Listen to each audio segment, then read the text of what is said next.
Facebook முடங்கியது technical விஷயம் இல்லையாம். உங்கள் ஒவ்வொரு கணக்கையும் பார்த்து கொள்ளுங்கள். ஜாக்கிரதை.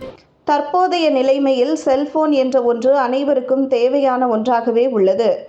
இன்றைய உலகில் அதிகம் பயன்படுத்தப்படும் கேஜெட்களில் மொபைல் போன்களும் ஒன்று. அதோடு குழந்தைகள் முதல் பெரியவர்கள் வரை அனைவரும் மொபைல் போன் பயன்படுத்துகின்றனர். அவை உண்மையில் மிகவும் பயனுள்ளவை மற்றும் பல வழிகளில் நமக்கு உதவுகின்றன. மேலும் அவை நம் வாழ்க்கையை எளிதாகவும் வசதியாகவும் ஆக்குகின்றன. உதாரணமாக, தொலைவில் உள்ள உறவுகளிடம் நினைத்த நேரத்தில் பேச முடிகிறது. மேலும் வீடியோ கால் மூலம் முகத்துக்கு முகம் பார்க்கவும் முடிகிறது. மேலும் தற்போது உள்ள நிலையில் பெரும்பாலானோர் கையில் பணம் வைத்துக் கொள்வதில்லை. அவர்கள் எல்லோரும் வங்கி கணக்கில் உள்ள பணத்தினை போன்பே, ஜிபே மூலம் பரிமாற்றம் செய்து கொள்கின்றனர். இந்த நிலையில் ஃபேஸ்புக், இன்ஸ்டாகிராம் போன்ற சமூக வலைதளங்கள் அனைவராலும் அதிக அளவில் பயன்படுத்தக்கூடிய ஒன்றாக உள்ளது. சோஷியல் மீடியாக்கள் இல்லாமல் சிறிது நேரம் கூட இருக்க முடியாத நபர்களும் பலர் இருக்கத்தான் செய்கின்றனர். இவை இரண்டும் அதிக அளவில் பயன்படுத்தப்படுகிறது.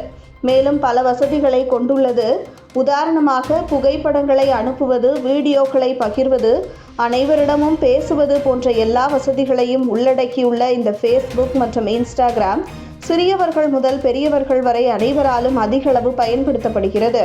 இந்த இரண்டிலும் அக்கவுண்ட் வைத்து இல்லாத யாரையும் இந்த காலத்தில் பார்ப்பது அரிதாகவே உள்ளது. அந்த அளவிற்கு பெரும்பாலான மக்கள் இந்த சோஷியல் மீடியாவை பயன்படுத்தி அதற்கு அடிக்ட் ஆகும் நிலையில் கூட உள்ளனர். இப்படி ஃபேஸ்புக், இன்ஸ்டாகிராம் ஒரு பக்கம் பொழுதுபோக்கிற்காக பயன்படுத்துவது மட்டுமல்லாமல் தொழில் செய்பவர்களுக்கும் பெருமளவில் பயன்பெற்று வருகிறது. உதாரணமாக, ஏதாவது துணி வியாபாரம் செய்பவர்கள் அவர்களின் இன்ஸ்டாகிராம், ஃபேஸ்புக் அக்கவுண்ட்டுகளில் இதற்கென தனியாக அக்கவுண்ட் துவக்கம் செய்து அதன் மூலம் தங்கள் வியாபாரத்தினை பெருக்கவும் செய்கின்றனர்.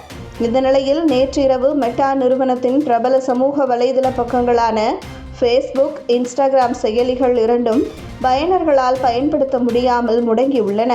இதை பயன்படுத்த முடியாத நிலையில் அனைத்து பயனர்களும் அதிர்ச்சியான நிலையில் தள்ளப்பட்டனர்.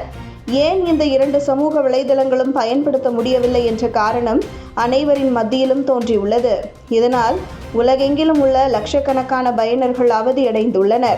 இதன் காரணம் என்னவென்று பார்த்தால், தொழில்நுட்ப கோளாறு காரணமாக உலகம் முழுவதும் பல்வேறு இடங்களில் இன்ஸ்டாகிராம் மற்றும் ஃபேஸ்புக் இணையதள செயலிகள் தற்காலிகமாக செயலிழந்துள்ளது. கிட்டத்தட்ட 40 நிமிடங்களாக ஃபேஸ்புக் மற்றும் இன்ஸ்டாகிராம் சமூக வலைதள செயலி செயலிழந்துள்ளது. இதனால் லாகின் செய்ய முடியாமல் உலகெங்கிலும் பயனர்கள் அவதியடைந்துள்ளனர். விரைவில் சரி செய்யப்படும் என மெட்டா நிறுவனம் சார்பில் அதன் பயனர்களுக்கு தெரிவிக்கப்பட்டுள்ளது. இதற்கு பிறகு பிரச்சனைகள் தீர்க்கப்பட்டு பயனாளர்களால் ஃபேஸ்புக் மட்டுமே இன்ஸ்டாகிராமை உபயோகப்படுத்த முடிந்தது. இதன் பின்னணியை விசாரிக்கும் போது டெக்னிக்கல் காரணம் சொல்லப்பட்டாலும் இதன் பின்னணியில் வேறு ஒரு காரணம் இருப்பதாக கூறப்படுகிறது. அதாவது, ஃபேஸ்புக் பதிவுகளில் இனி ஆபாச, வக்கிர, வன்முறை வீடியோக்களை பதிவிட முடியாது எனவும் அதன் காரணமாக ஃபேஸ்புக் தனியாக ஒரு பயிற்சியை மேற்கொண்டது எனவும் வேறு கூறப்படுகிறது. இனி முகநூல் பக்கத்தில் இருந்து அதுபோன்ற வீடியோக்கள் பார்த்தால் உங்கள் கணக்கு முடக்கப்பட வாய்ப்பிருக்கிறது. அதன் காரணமாகவே இந்த சோதனை என்கின்றனர். இருப்பினும் இது குறித்த அதிகாரப்பூர்வ அறிவிப்பு இன்னமும் வரவில்லை என்பது குறிப்பிடத்தக்கது.